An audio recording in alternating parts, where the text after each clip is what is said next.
उद्धव ठाकरे महाराष्ट्र में कर सकते हैं राहुल गांधी की भारत जोड़ो यात्रा का स्वागत। 7 नवंबर को महाराष्ट्र पहुंचेगी यात्रा। नांदेड़ के पास एनसीपी मुखिया शरद पवार भी राहुल गांधी की भारत जोड़ो यात्रा का स्वागत करेंगे। महाराष्ट्र में 15 दिन रहेगी भारत जोड़ो यात्रा। उद्धव ठाकरे और उनके परिवार की संपत्ति की जांच कराने की मांग को लेकर बॉम्बे हाईकोर्ट में पीआईएल दाखिल। एनसीपी के पूर्व ऑफिसर समीन वानखेड़े ने जानबूझकर ड्रग्स केस में किया था शाहरुख खान के बेटे आर्यन खान को टारगेट। एनसीबी की विजिलेंस इंक्वायरी में वानखेड़े के एक्शन पर सिफारिश। फिलहाल चेन्नई में दूसरे विभाग में पोस्टेड हैं वानखेड़े। आर्यन के साथ दूसरे 7-8 ऑफिसर्स पर भी एक्शन की सिफारिश। मुंबई में कुर्ला रेलवे स्टेशन के पास ट्रैक पर मिली लाश की पहचान। झगड़े के चलते जान पहचान के शख्स ने किया था कत्ल। आरोपी गिरफ्तार। अमरनाथ में एक निजी अस्पताल के मरीजों को एक कमरे में बंद करके 1 करोड़ रुपए की लूट। वार्ड बॉय और नर्सों को हथियार दिखाकर गहने और मोबाइल छीने गए। अस्पताल की महिला लैब टेक्नीशियन डकैती की मास्टरमाइंड आरोपी ज्योति प्रदीप सालेकर गिरफ्तार। ठाणे में एक बुजुर्ग महिला के साथ चेन स्नैचिंग। सीसीटीवी कैमरे में कैद हुई पूरी घटना। पीएम मोदी आज से 2 दिन के गुजरात दौरे पर। पीएम मोदी ने किया गांधीनगर के में डिफेंस एक्सपो का दौरा। पीएम मोदी ने कहा यह प्रदर्शनी रक्षा के क्षेत्र में आत्मनिर्भर भारत की झलक है। गांधीनगर में पीएम मोदी ने स्कूल ऑफ एक्सीलेंस का उद्घाटन किया। बच्चों के साथ क्लास में भी बैठे। स्कूल ऑफ एक्सीलेंस को लेकर सिसोदिया ने कहा मोदी जी आज पहली बार गुजरात के बच्चों के साथ जाकर स्कूल बैठे हैं। केजरीवाल का ट्वीट आज देश की सभी पार्टियों और नेताओं को शिक्षा और स्कूलों की बात करनी पड़ रही है। यह हमारी सबसे बड़ी उपलब्धि है। बनासकांठा जिले के दीसा में पीएम मोदी ने किया नए एयरबेस का वर्चुअल उद्घाटन। भारत पाक बॉर्डर के बेहद करीब है ये एयरबेस।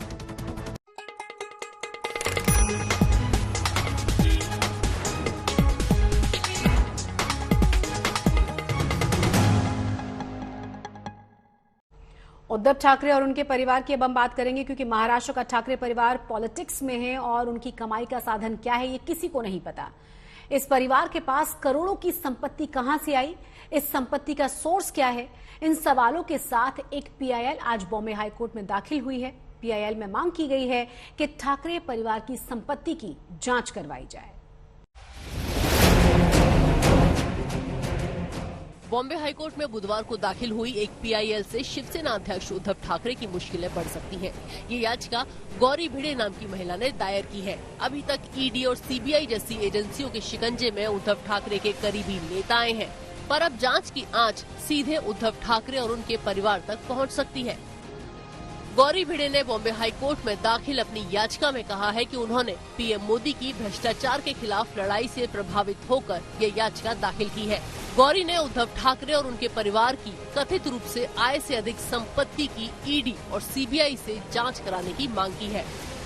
मैंने जुलाई के महीने में पुलिस में कंप्लेंट करी थी, जिसपे 2 महीने तक एक्शन नहीं हुआ। तो अगला कदम था मुझे कोर्ट में आना था। सो पीआईएल फाइल हो किया और मेरी कोर्ट से इतनी इल्तिजा है कि जो मैंने डॉक्यूमेंट सबमिट किए हैं उसके ऊपर इन्वेस्टिगेशन हो। Rest the agencies and the government knows the best. Gauri Shinde के परिवार की मुंबई के प्रभादेवी में प्रिंटिंग प्रेस भी है। प्रभादेवी में ही शिवसेना के मुखपत्र, सामना और मार्मिक का दफ्तर है। गौरी शिंदे खुद पेशे से बिहेवियर और सॉफ्ट स्किल्स कंसल्टेंट हैं। गौरी भिड़े ने अपनी याचिका में कहा है उद्धव ठाकरे और उनके परिवार ने कभी ऐसी किसी सर्विस, प्रोफेशन या बिजनेस के बारे में आधिकारिक रूप से जानकारी नहीं दी जिससे उनकी आय होती हो। फिर भी मुंबई और रायगढ़ जैसे शहरों में उनके पास अपार संपत्ति है। कोरोना में लॉकडाउन के दौरान जब सारे प्रिंट मीडिया को घाटा हो रहा था, ठाकरे परिवार की कंपनी प्रबोधन प्रकाशन प्राइवेट लिमिटेड का टर्नओवर 42 करोड़ हो गया था और मुनाफा 11.5 करोड़। ये वो समय था जब उद्धव ठाकरे सीएम और आदित्य ठाकरे कैबिनेट मंत्री थे। ये साफ साफ काले धन को सफेद धन में बदलने का मामला है। बीएमसी और दूसरे जरियों से कमाए बेहिसाब पैसे को ठाकरे परिवार की इसी कंपनी के जरिए व्हाइट मनी में बदला जाता है और काल्पनिक लाभ दिखा दिया जाता है। हमारी संपत्ति देखने कोई भी दसरा मेला आता तो देखते कि जो लोगों का प्यार है वही संपत्ति हमारी। याचिका में ये भी कहा गया है कि सीएम और कैबिनेट मंत्री की आय सीमित होती है। किसी पार्टी में पद पर होना भी आय का वैध सोर्स नहीं हो सकता। ठाकरे परिवार की संपत्ति और आय के स्रोत को लेकर बीजेपी नेता किरीट सोमैया ने भी कई बार सवाल उठाए हैं। सोमैया ने रश्मि ठाकरे की अलीबाग में संपत्ति की जांच की मांग को लेकर एक PIL भी दाखिल की है। विद्या, मुंबई, आज तक। हमारे समाज में हम लोगों में ये धारणा है कि रसूख वाले कुछ भी गलत कर लें, यहाँ का सिस्टम उनका बाल बांका भी नहीं कर सकता। लेकिन शाहरुख खान के बेटे आर्यन खान के मामले में इसके बिल्कुल उलट हुआ है। आर्यन खान ने कुछ भी नहीं किया था, फिर भी ड्रग्स केस में करीब 1 महीना जेल में काटे। ड्रग्स केस में आर्यन खान को क्लीन चिट मिल चुकी है, लेकिन नारकोटिक्स कंट्रोल ब्यूरो की अपनी जांच में सामने आया है कि समीर वानखेड़े क्लीन नहीं थे। उन्होंने जानबूझकर आर्यन खान को निशाना बनाया था। पिछले साल अक्टूबर का यही महीना था जब मुंबई एनसीबी की कमान संभाल रहे अफसर समीर वानखेड़े सुर्खियों में दिन रात छाए हुए थे, क्योंकि उन्होंने शाहरुख खान के बेटे आर्यन खान को मुंबई में एक क्रूज ड्रग पार्टी से गिरफ्तार किया था, जबकि आर्यन के पास से कोई भी ड्रग नहीं मिली थी। ड्रग की बरामदगी आर्यन के दोस्त अरबाज मर्चेंट से हुई थी, जो कमर्शियल क्वांटिटी में नहीं थी। पहली बार जब एनसीबी ने आर्यन को कोर्ट में पेश किया था तो ये कहकर आर्यन की सिर्फ 1 दिन की कस्टडी मांगी थी कि उसे ये लगता है कि आर्यन के कहने पर अरबाज ड्रग लेकर आया था।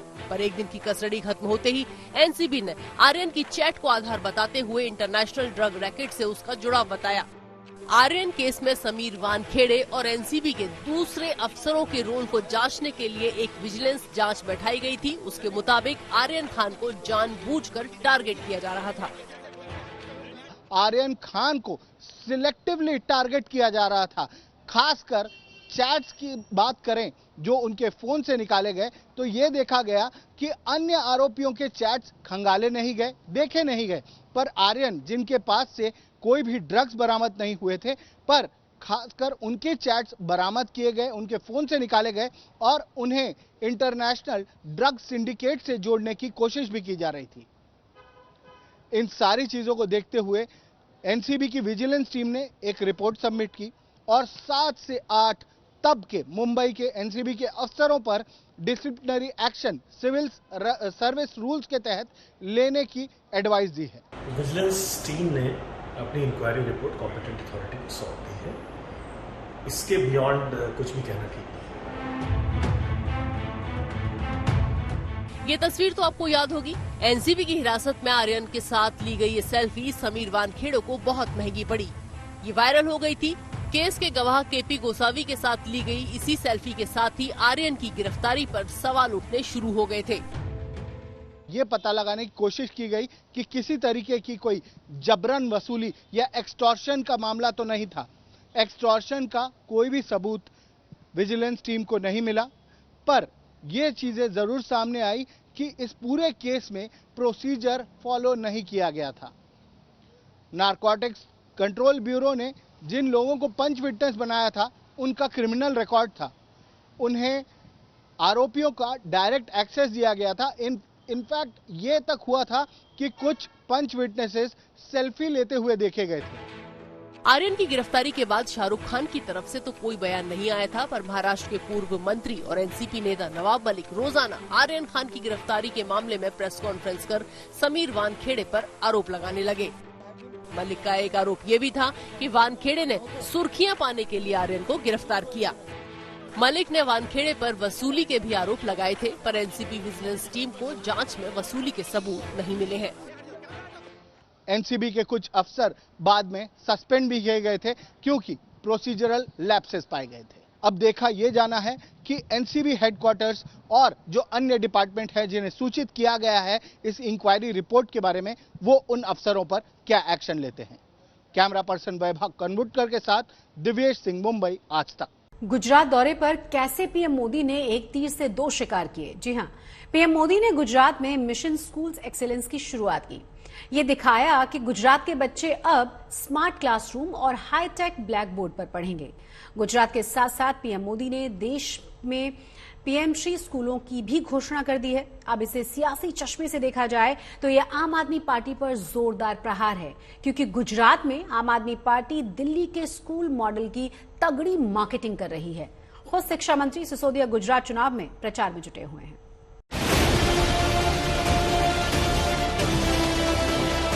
गुजरात में 1.25 लाख से अधिक नए क्लासरूम बने। हर 4 किलोमीटर पर एक शानदार सरकारी स्कूल ऐसा खड़ा किया जाएगा जो प्राइवेट से भी बेहतर होगा। क्या गुजरात चुनाव में मुद्दे बदल रहे हैं?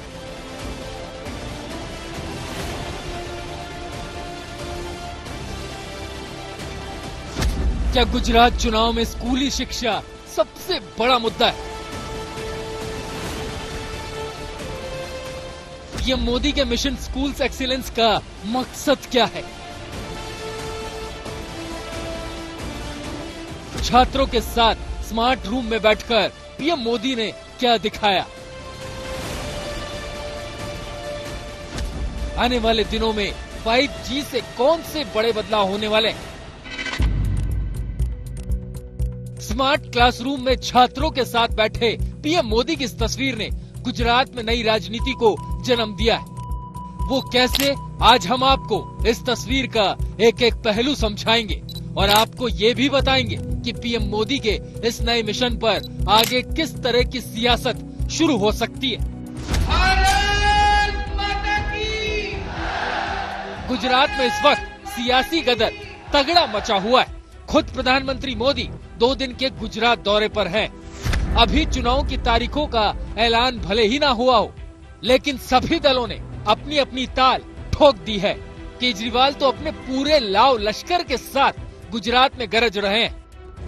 वो लूटना चाहता है, वो पैसे कमाना चाहता है, वो चोरी करना चाहता है, इसलिए फ्री के खिलाफ बोल रहा है।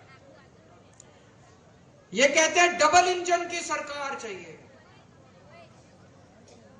डबल इंजन की नहीं, अब गुजरात के लोगों को नए इंजन की सरकार चाहिए। कांग्रेस भी गुजरात के गेम में गुपचुप अपने पत्ते बिछाने में लगी है, लेकिन सब एक तरफ और परिणाम एक तरफ। जी हाँ, यही सच्चाई है, क्योंकि गुजरात की नब्ज को पीएम मोदी अच्छे से पकड़ते हैं। आज पीएम मोदी ने गुजरात पहुंचते ही दूसरा सबसे बड़ा काम जो किया वो है मिशन स्कूल्स एक्सीलेंस का शुभारंभ।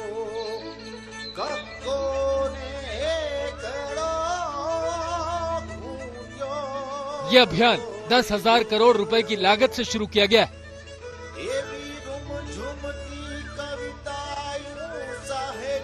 मिशन स्कूल्स ऑफ एक्सीलेंस के तहत इन स्कूलों में 50,000 नए क्लासरूम, 1 लाख से अधिक स्मार्ट क्लासरूम, इसको आधुनिक रूप में विकसित किया जाएगा।